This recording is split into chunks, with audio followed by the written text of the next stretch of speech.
Nous venons de tenir un conseil de cabinet élargi qui nous a permis de donner des orientations sur la situation nationale et internationale et de prendre des décisions importantes.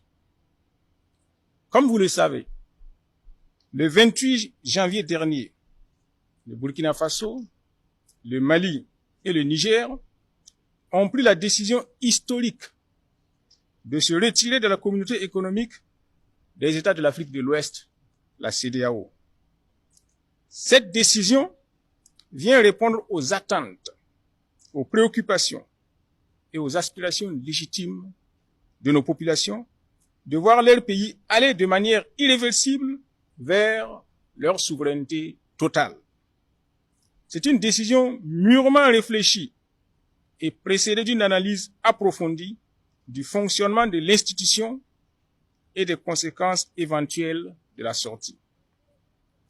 En effet, bientôt une décennie que les trois pays font face à des bandes de criminels soutenus, financés et équipés par leurs partenaires. Et cela dans l'indifférence de certains pays voisins et des organisations sous-régionales, dont la CEDEAO.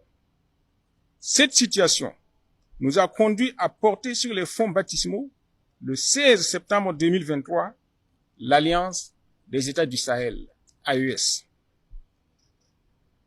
L'initiative de l'AES s'est très vite révélée fructueuse en favorisant la mutualisation de nos moyens humains et logistiques, ce qui a permis d'engranger d'importants acquis sur le front sécuritaire, aussi bien au Burkina Faso, au Mali et au Niger.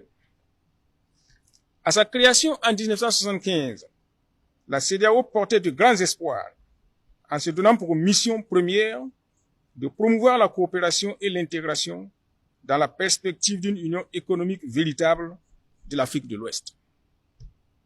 Elle avait pour vocation d'élever le niveau de vie de ses peuples, de maintenir et d'accroître la stabilité économique, de renforcer les relations entre les États membres et de contribuer au progrès et au développement des pays d'Afrique de l'Ouest.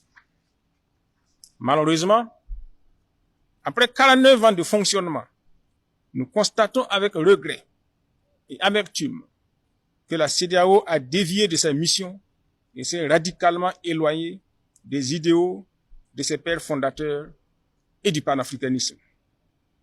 Je reprends. Malheureusement, après 49 ans de fonctionnement, nous constatons avec regret et amertume que la CEDEAO a dévié de sa mission et s'est radicalement éloignée des idéaux de ses pères fondateurs et du panafricanisme. En outre, l'organisation communautaire n'a pas réussi à bâtir cette CEDEAO des peuples tant espérée par nos populations. Elle s'est transformée en un instrument technocratique qui a fini par s'éloigner des aspirations légitimes des populations de notre espace communautaire. Pour s'en convaincre, nous avons tous noté l'indifférence de la CEDEAO face au massacre de nos vaillantes populations, à la crise humanitaire qui frappe nos concitoyens et aux multiples tentatives de déstabilisation de nos États respectifs. Face à une telle situation, nous ne pouvions faire autrement que de nous assumer en quittant cette organisation qui ne satisfait plus nos attentes. C'est une décision mûrement réfléchie dans les trois pays et nous savons qu'elle ne sera pas sans conséquence sur nos États et leurs économies.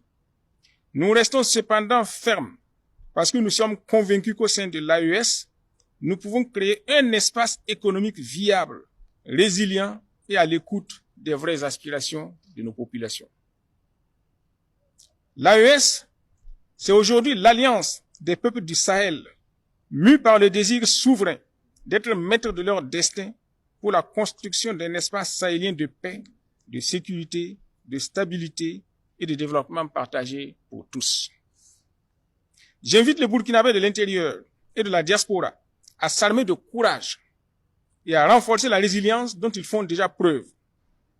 Aucun sacrifice n'est de trop quand il s'agit véritablement de notre souveraineté et de notre liberté.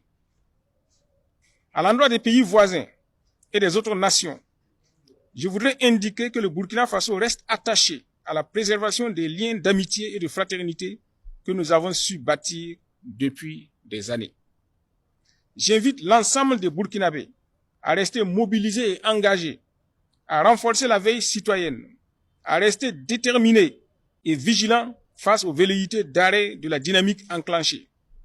Je lance instamment un appel à tous nos concitoyens à faire confiance aux autorités de la transition et à se départir de toute manipulation ourdie dans des officines secrètes dans le seul but de semer la confusion.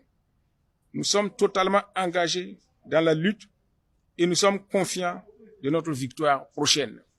La patrie ou la mort, nous vaincrons.